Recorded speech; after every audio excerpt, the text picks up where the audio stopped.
Hi guys, welcome to Flex TV. My name is Hope and I'll be answering all of your storage related questions.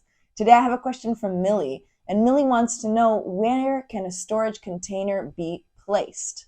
Now, for those of you who don't know, part of the revolution of portable storage has also brought this new and amazing concept into our lives of on-site storage.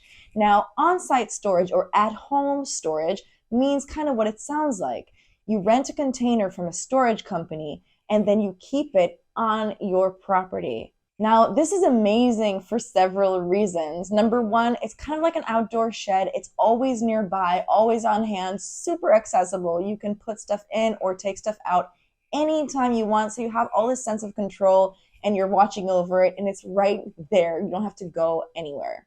Number two, it keeps all the clutter out of the way, but it's still organized in your little makeshift shed outside, and you can keep it there for as long as you like.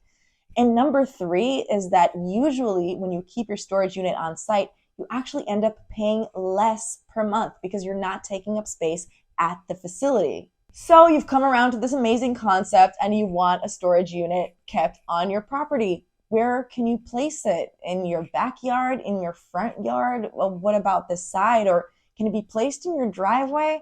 Well, that's a really good question. And the answer is it really does depend on a couple things. Number one, it depends on where you live. So wherever you live, if you have like a homeowners association or an HOA and you want to make sure what are the rules and regulations for placing a storage container on your yard.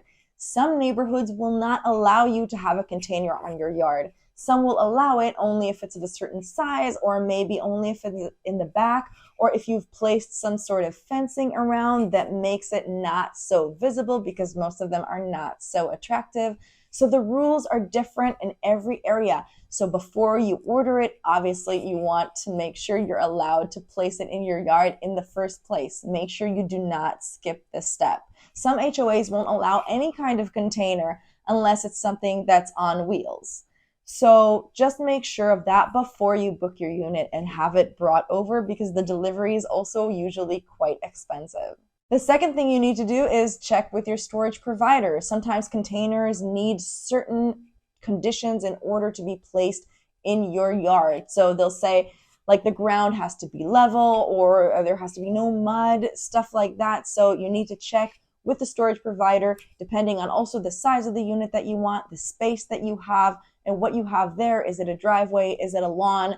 Take into consideration that if you have a lawn and you're bringing a very heavy container to be on it for a long period of time, you're gonna have a big rectangular yellow spot on your grass. So also think of that before you bring it, and just consider all your options. So Millie, in conclusion, the answer is that where you're allowed to place your storage container really depends on where you live, what the regulations are, and what are the requirements of the storage provider bringing you the container to where you want to place it. Thank you so much for asking your question, and I'll see you next time.